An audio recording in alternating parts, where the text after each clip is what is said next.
The next Lee and Ian podcast is approaching the station. Please step aside.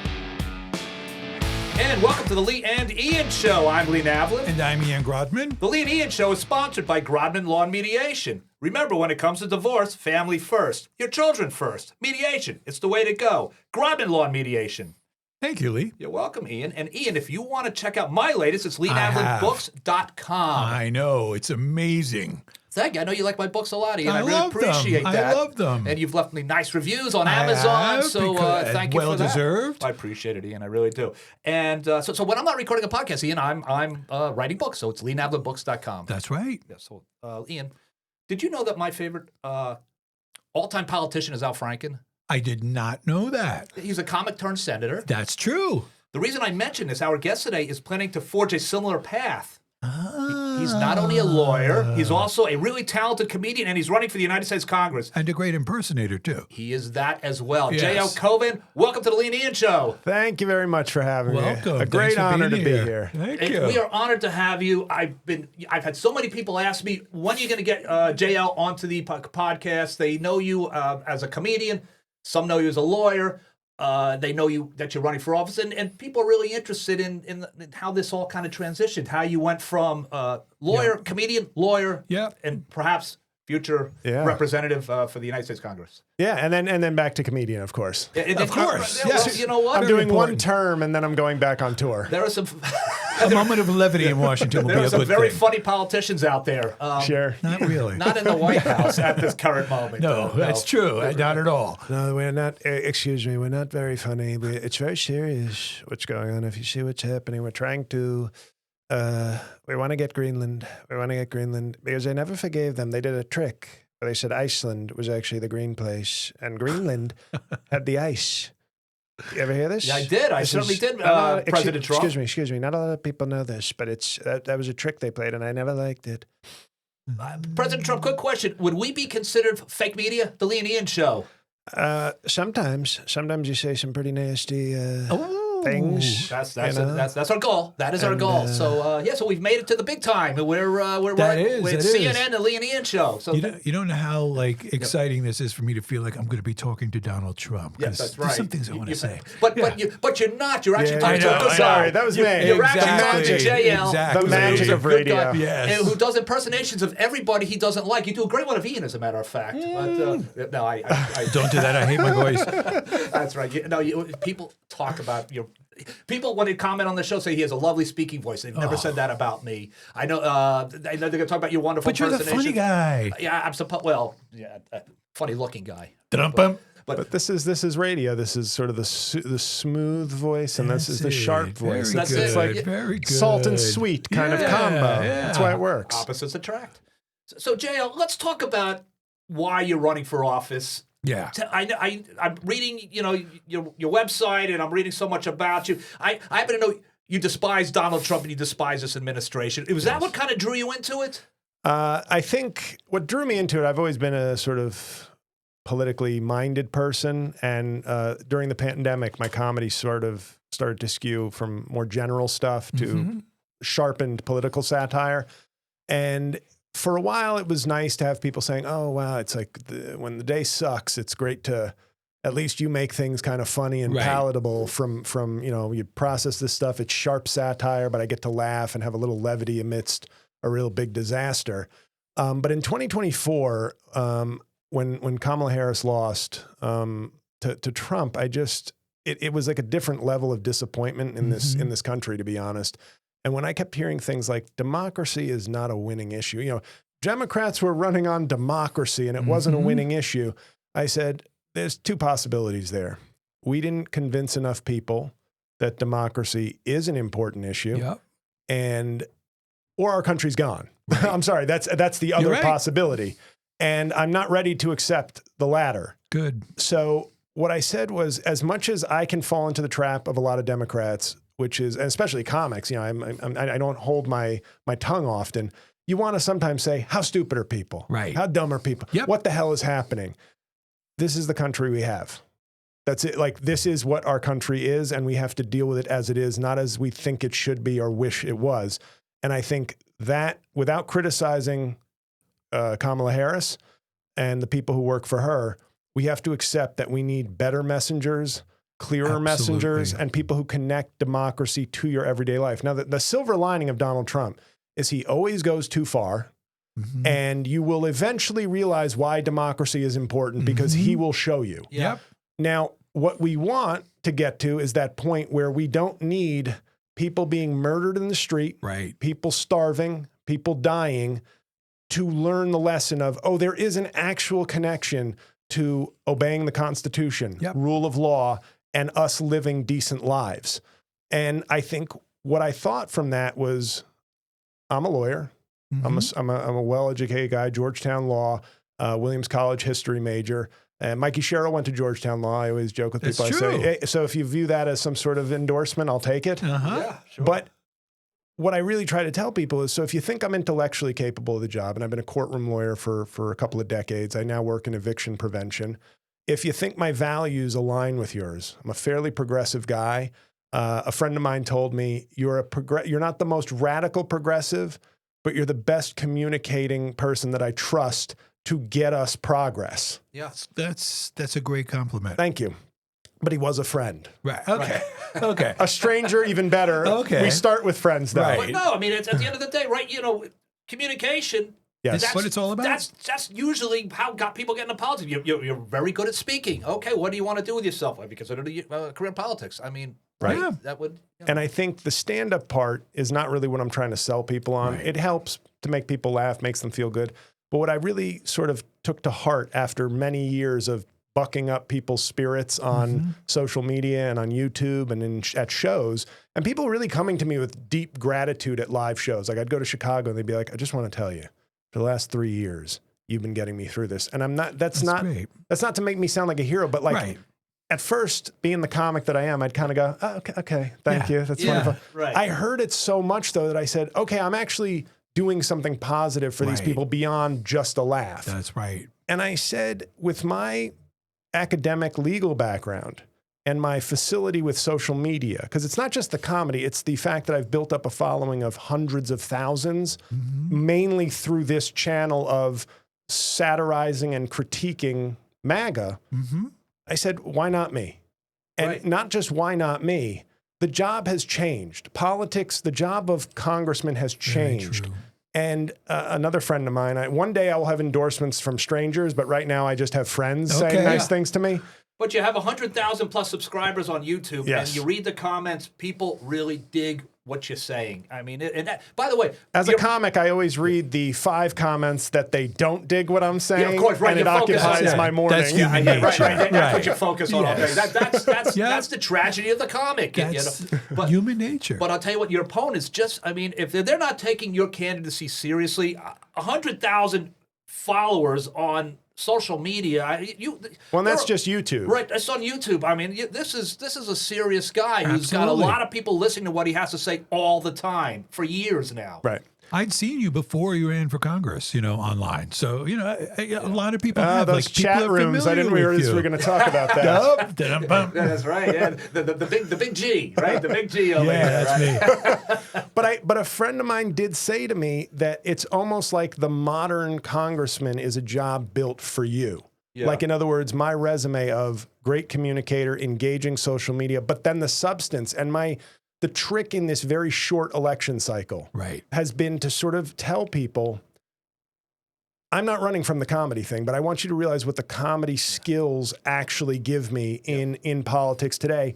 And then you're somebody who's concerned about progressive issues, affordability. I work as an eviction prevention lawyer. That is the crisis of crisis levels of affordability. I was late today. I'm not trying to pat myself on the back, but because I had to, there was a mistake in a filing that had to be corrected because somebody, we had to stop somebody from being evicted. Right. And when you combine sort of progressive values with a strong legal background and an ability to communicate like probably no one else in Congress, anybody who has a big platform in Congress, or even Gavin Newsom, who's got a team making all his trolling stuff for him. These are people who their platform creates an irony that allows people to go, wow, Gavin Newsom's going after Trump, follow. Oh, my congressman had a great video, follow. I'm the guy many of these people may not even know, and I've got that I've built that large following. And what I'm telling people is, this is not a time for either or. You can have both in this race. Somebody competent, qualified, capable, who can communicate like nobody else in this race. And that is where we lost. Trump ran on hate and stupidity and bigotry, and we ran on, I mean, the successes of the Biden administration, I'm sorry, never got heralded the way they deserved to be. And then we still lost. And to me, that is a failure of communication and messengers. Not just messaging, but messengers. And that's what I'm trying to offer the people of NJ11. That's great. JL, let me ask you something. You're okay. So your dad is a Haitian immigrant. He passed away. He passed away. Your mom's Irish. So you, but your dad was a Haitian immigrant. So you grew up your dad was an immigrant. You saw the struggles. Did your mom come from Ireland or? No, but she's first generation born here. She is, Northern Irish. So I'm like, we've got some fighting people in my family. There we go. Yeah, so, what county? Fermanagh. Okay. My grandparents came from Cauvin. Okay. Just under the border. Yeah. So I'm here. I am, two Irish guys, right? There we go. But what happened in Minnesota with this ICE agent? Yep. What are your thoughts on the woman we saw from different angles? The country seems to have a different idea of what's happened, but I think I saw a woman murdered. Yes. What are your thoughts on ICE? What are your thoughts on that? What are your thoughts? Just tell us, because that's the top story in the news. I will be. I mean, ICE, to me, whether they had a proper government function, whether they were a legitimate agency, is irrelevant now. Donald Trump has done what he does, which is he touches things, he corrupts them, he destroys them. ICE has to be abolished at this point, rebuilt. We can't be without customs and immigration enforcement. But ICE as it is has to be ended. It has to be defunded. Needs to end. Right. You go so far that the original intention and purposes of it no longer matter because now this is your masked thugs roaming through American cities. That is the brand. Trump knows branding, and he probably likes that this is the brand. Right. The rest of us hate it. Yeah. I think, and I'm not one to often, I know in these political races, people always go, my eighth cousin actually roomed with a 1/10 African American, so I know the struggle. But I don't really go, my dad, the Haitian guy, the Haitian man who fathered me, my Haitian dad. Did you hear that, everybody? My dad was Haitian. I am a POC. That's it. Because people look at me and they go, Adam Sandler's dad is Haitian? But the issue... Yeah, you do look a little like Adam Sandler, actually, now that I look at it. I don't have the buzz cut right now. Right, yeah. With the buzz cut, it's a lot clearer. Okay, you got the real... Yeah. You're a little taller, too, by the way. A little bit. A lot taller. He wishes he was me. He loves basketball. He wishes he were as tall as you, yes. I think Adam Sandler would sit with me, and if he could trade his career for my height... We'd probably both agree to say yes. Yeah, it's a deal. I get to be a world famous comedian and actor, but I'm 5'8". You get to be a 6'7". You? There we go. Basketball stud. That's right. Very good. But with what's happened, it became. I remember my dad passed away in 2017, and he kind of laughed at Trump. Not laughed at Trump like he doesn't have a chance. He sort of looked at America. He came here. He was grateful for it. He raised his sons as Americans in this country. Never became a citizen, was a green card holder his whole life. But he laughed because he felt like he had watched America sort of lecture the world for most of his life. And then he saw them electing a buffoon tyrant. Like he knew how to recognize a wannabe tyrant. That's right. And he sort of had a sort of dark laugh at it. But to see, it started with, I can say cuss words on this. Sure. Yeah, it started with. We love that. Oh, okay. It started with shithole countries. Right. And then it started with eating the cats and the dogs. Right. To me, which I'm sorry if Kamala Harris laughed in a weird way. Your president thinks Haitians are eating pets. That feels disqualifying. But there seemed to be this very targeted, maybe because they're a poor black country. That's the two things he seems to hate the most. That makes him a shithole. Right. Yes. And of course, I'm sure he doesn't know the history of how Haiti became impoverished. My father was born under U.S. occupation. That's that should explain to you that we're not so far from sort of an imperialistic past with Haiti. But the more he sort of attacks Haiti and other places as well, it sort of behooves me, I think, a little bit to be like, okay, I do have to tell you, just in the idea, if you people want a fighter who has a personal stake in this, I wasn't at shithole countries. I kind of rolled my eyes and was like, what a dick. Yeah. But as it becomes more and more targeted, and you start treating Haiti like they're Al Qaeda, Right. because you seem to equate terrorism with being black and poor. That's it exactly. That I have to sort of mention once in a while, like just to let you know, if you're looking for a fighter, you know, between being a comedian, being half Haitian, being a lawyer, being somebody who studied history in college, these are like the four horsemen of Trump's apocalypse. He's going after the all Bronx these things. too. By the way, let's say the From the Bronx, Bronx. right? Yeah, and yeah, from the so- Bronx District Attorney's Office. Right, That's yeah, right. so, Right. Yep. So it's just at this point what he's doing. The I can repeat what everybody is saying, but this sort of racist,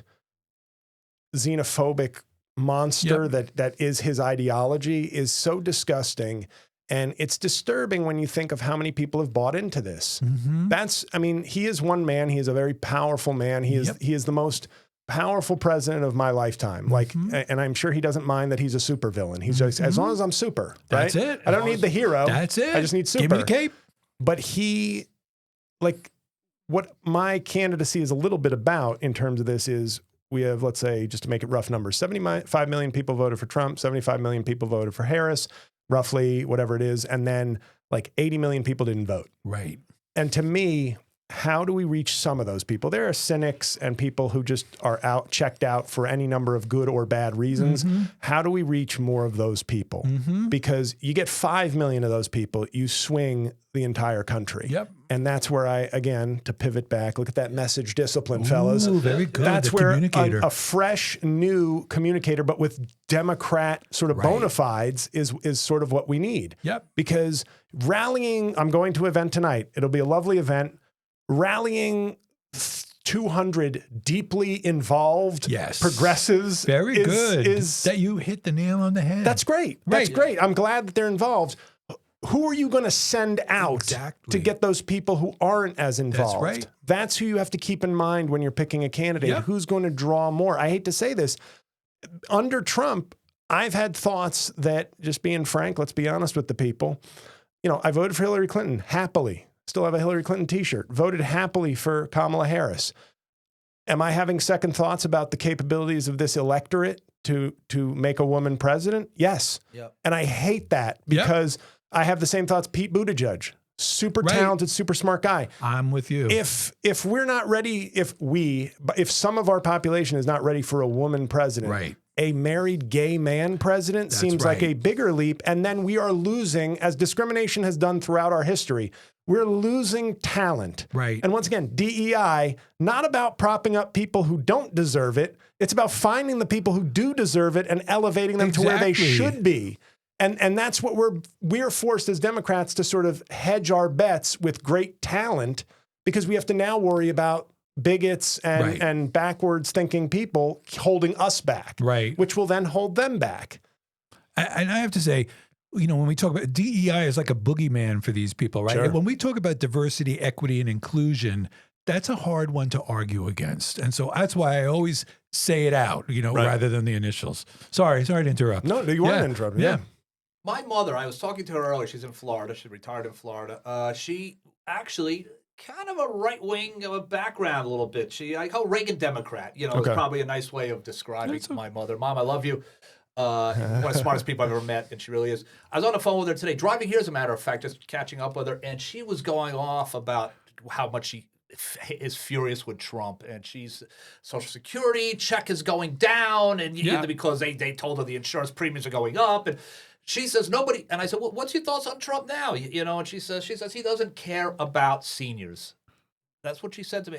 Number one issue on my website, elder care. Just saying. Right. Good. So Good talk a little job, Lee. bit, because there's so many seniors out there that are saying, who am I voting for here? I'm sorry, he's a pro. I thought He that was is. coincidental. He's really good. He walked me sure right he was into this. prepared for Thank that. you. Yes. Well, you can thank my mother, actually. There we go. I said, Mom, take a look at his website. Tell me what I should talk about.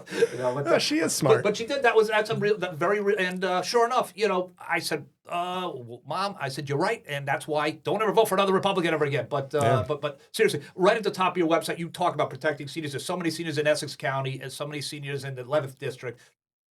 Why should they vote for you? Yes. Because they vote a lot, and I just said, let's put elder care at the top. No, that's not true. That's a good start. But no, He's joking, people. Yes, complete joke. Why I put that at the top is I'm at a certain, I'm 46, and this is some of my policies, some of my ideas. They are not, none of them are like poll tested or like what's hot right now. What's, that's why I try not to use the word affordability too much, because I feel like it's already becoming, right. I'm a fighter, affordability, right. And I will affordably fight to fight affordability with fighting.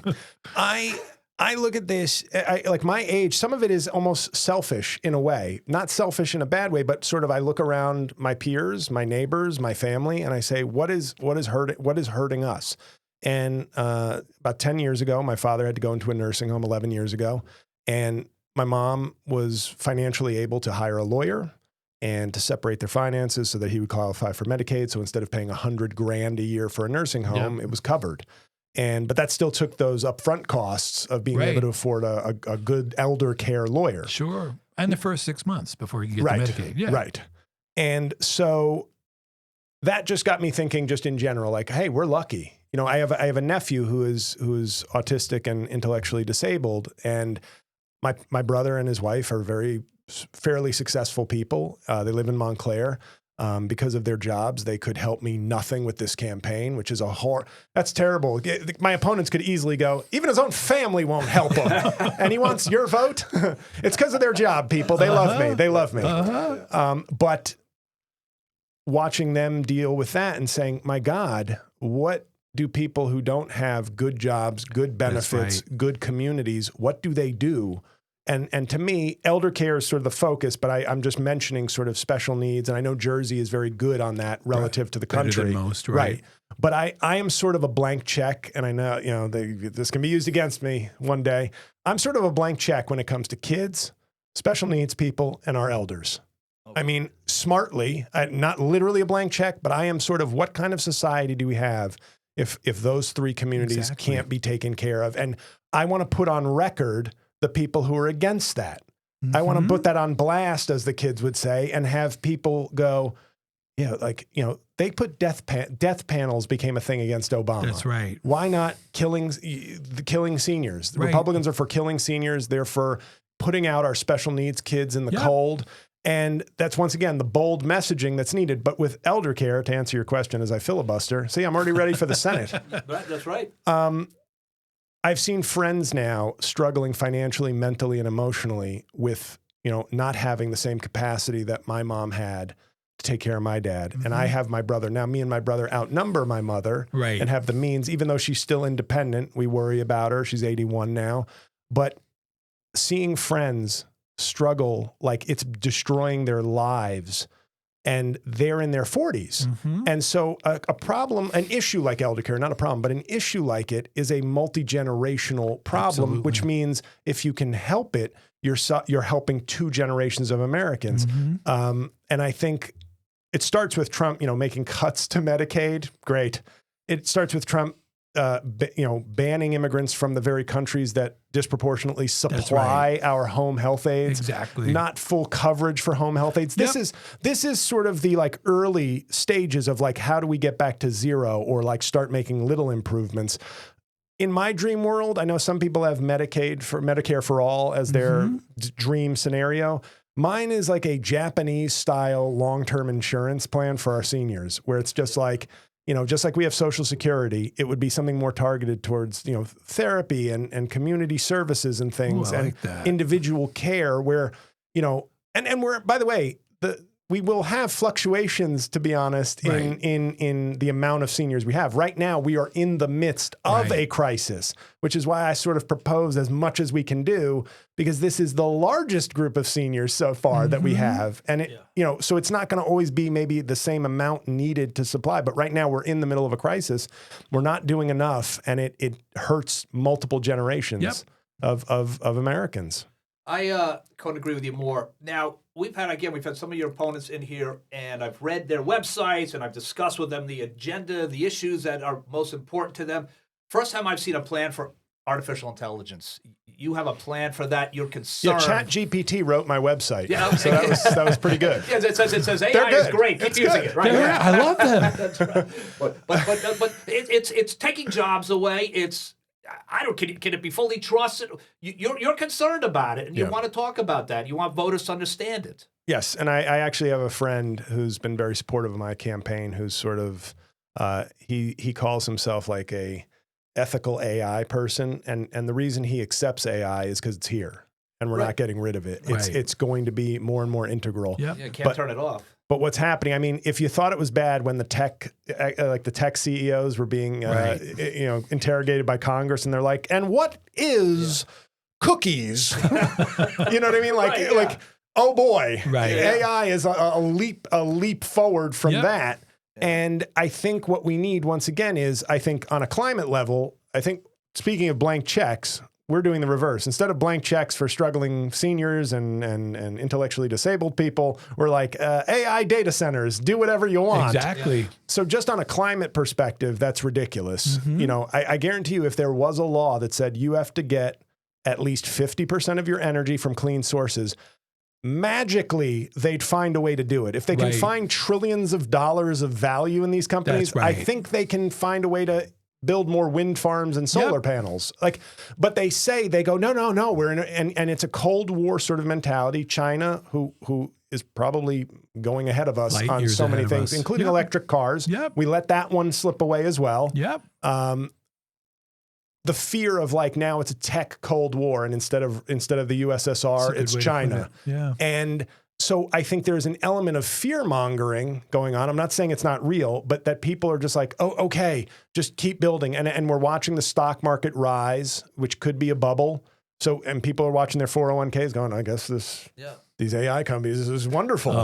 But we're not talking about how this is going to obviously change our job markets, and how it's also going to change our news and our politics. That's right. And if we had somebody like a Joe Biden, even Mitt Romney, I'll name some Republicans, I would feel there would be a much more ethical, I agree, pragmatic, thoughtful approach to this, with a communicator in chief who would be telling us, the dangers. Maybe you have a White House address. Maybe it's that serious that you have an Oval Office address.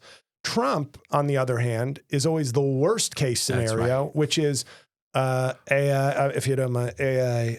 I don't know what it is, but a lot of them, they're giving me a lot of money. And the guy from Nivea, is it Nivea? What they did the skin creams, and now they do chips. They do chips after the skin creams. That's a big switch to go chips to go to you do the skin cream. That's we like skin. You're like skin cream. You gotta get that skin cream. You gotta have tremendous skin. Yeah. Look at my wife, melatonin, beautiful skin.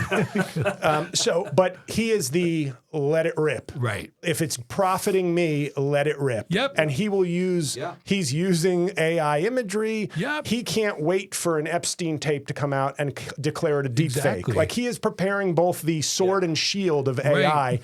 And that is, once again, just like our government had too many norms. And I'll give a shout out to John Bartlett, who I agree with him, but he articulated this in an early campaign event, which is, I just want to give credit because he actually said it, even though I thought it. But he said a lot of these norms. You said it to him. Yeah. A lot of these norms we've learned have to be laws. Right. And with Trump, once again, he's showing us we can't depend on the American people always giving us an ethical leader. That's right. So we need to constrain. I'm a big fan of we need to constrain the executive more, not the executive agencies with the right wants to do so that we can't govern. When they overturned Chevron in the Trump Supreme Court, that people don't even know what a disaster that is. They're going to complain 10 years from now, the government doesn't work. Yes, because Republicans don't want it to work. They want to eventually move to libertarian islands where the wealthy and the strong win and everybody else is some sort of indentured servant. I know now you're thinking I sound like a loon, people. I'm not. No. But this is kind of where we're at, and we need restraints on, like Trump has once again shown us, if we can ever govern again and have enough strong people in there to govern and tell people why certain things are needed and what happens when we don't obey the Constitution and when we don't adhere to rule of law. We need to make it not fun, but engaging for people, because clearly civics didn't work. Right. So Democrats have the burden of, I do have a joke. You could play this one if you want. It's a clip where I basically bleep out the curses if you don't mind. But it's a joke about Democrats being America's single mom. And the voters are the annoying teenagers, and Republicans are the deadbeat dad that shows up every 4 years and goes, hey, you want to go see a ball game and shoot a gun? And we're like, yeah, mom never lets us do that. Mom's a jerk. Right. Yes. And we have, unfortunately, the responsibility to educate, to provide, and to engage. And that's a very tricky trio to give to people, because if you're educating and you're caretaking, you might be annoying. Right. You know, if you're cool, you might not be actually taking care of people. And we need candidates who can do all three. And it sucks to be in that position because the Republican Party is committed to none of those things. But this is, like I said before, this is where we are as a country. And we care and we want to help. And so the burden is heavier on us, and we need, taller, larger, stronger, funnier. Have I named enough things that I'm good at? Adam Sandler-ish looking. And Adam Sandler-ish, on a great day, maybe Ben Affleck-ish candidates to do this for people. Talking about getting rich quick schemes, one of the topics that is going on in the 11th District with this campaign is congressional stock trading. Ban it. You want to ban it.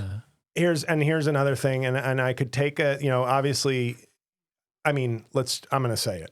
I'm going to go there. Go ahead. One of the leading candidates is, and he is a great politician and a very experienced person, but most people, hopefully, maybe they don't. Tom Malinowski was investigated for stock trading issues in the last time he was in Congress. Now, I think he comes across as a very smart, very capable man. Absolutely. He has experience. But I think the branding issues for the Democrats, and I will say this will sound like a political cliche. It is not. When I would talk to people on the street getting signatures, when you are running into a gamut of people either deeply invested or barely know what Congress is, the most common question I had, and it was very weird for this to be the question, was, what's your position on stock trading? Interesting. And I did not expect that. It's not like I have fielded hundreds of questions. I don't want to make it like 1,000 people ask me that. But it was the most common question. Very interesting. And I think it's because people associate Congress now with out of touch and unfair. Right. Rules don't apply to them. Now, I'm not accusing anybody of actually doing anything. But if we are trying to rebrand the party I think we need, in part, some of my platform are good governance issues. There is an element to a lot of people in this country. They want term limits.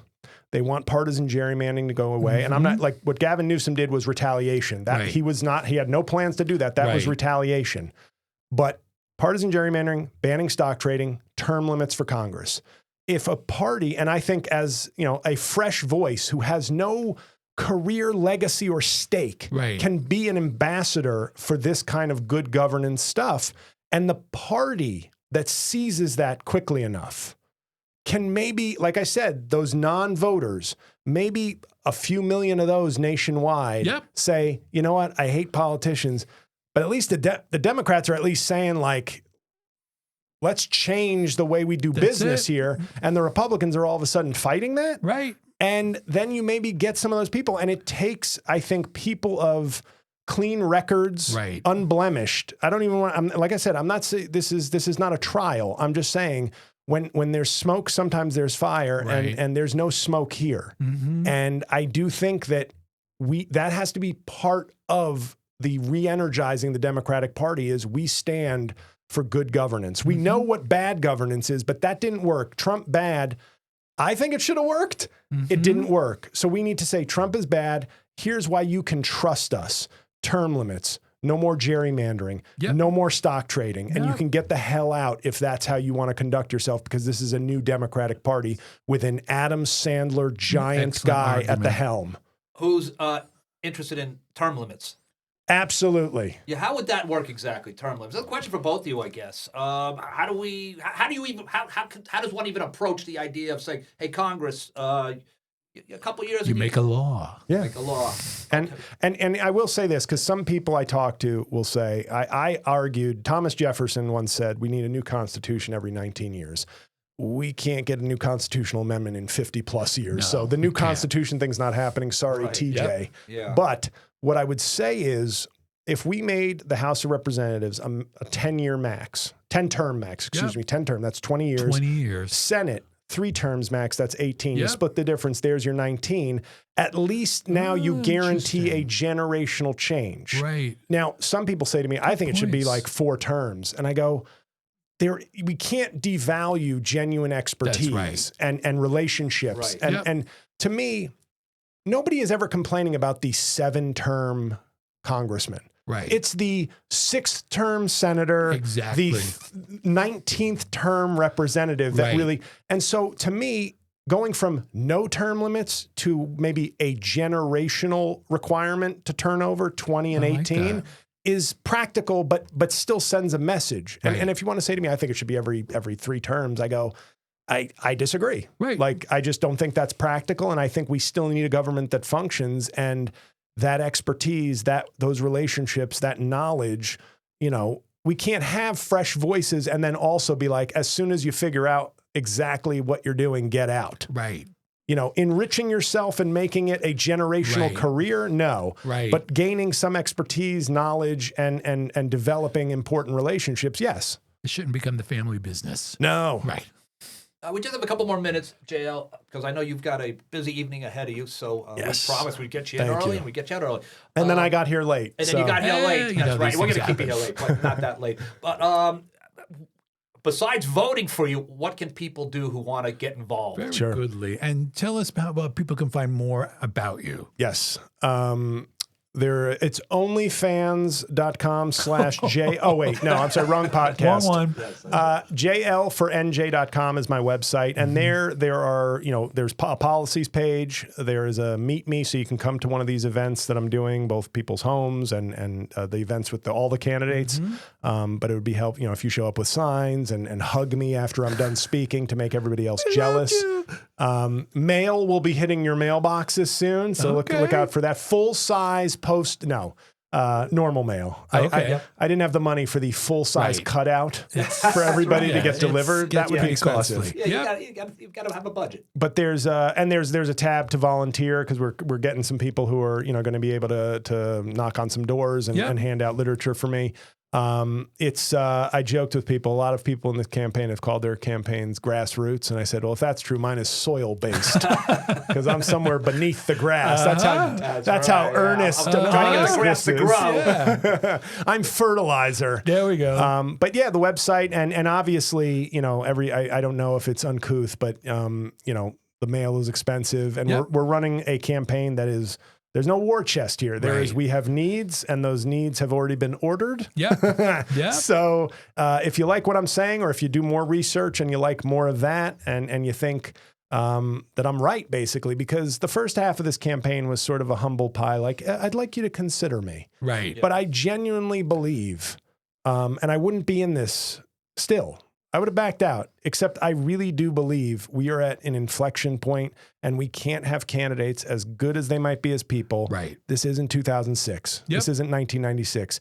The game has changed. The candidates need to adapt and be ready for the communications battlefields of 2026. And I think I am the best in the race for that. And it doesn't mean I'm the best human being in the Right. race or anything like that, but I do think we're picking a voice. Yep. We are picking a voice, and you want a clear, loud, and effective one.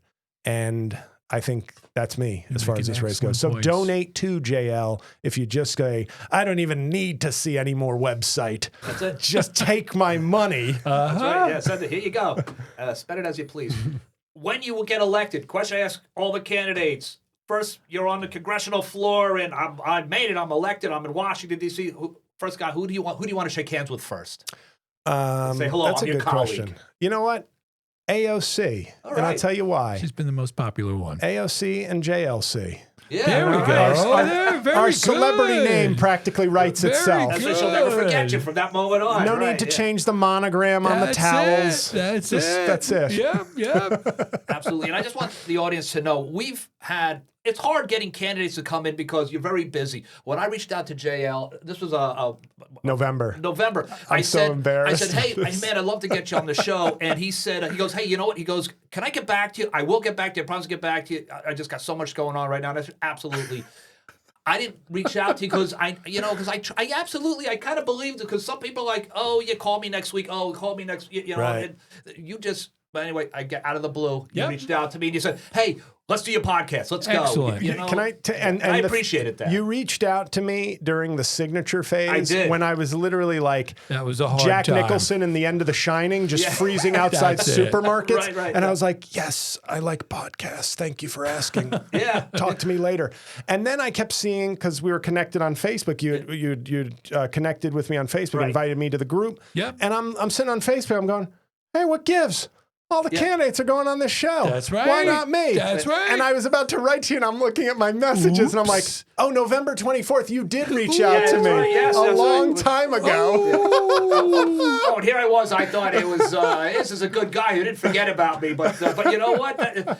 Nevertheless, we were really excited to get you because again, We we had a lot of people kept asking me about you who very cool. who are fans. I mean, you know, we don't get politicians that often that have fans. This guy's got fans. You do. No, and I want to convert fans into Right. supporters, and I want to turn To voters.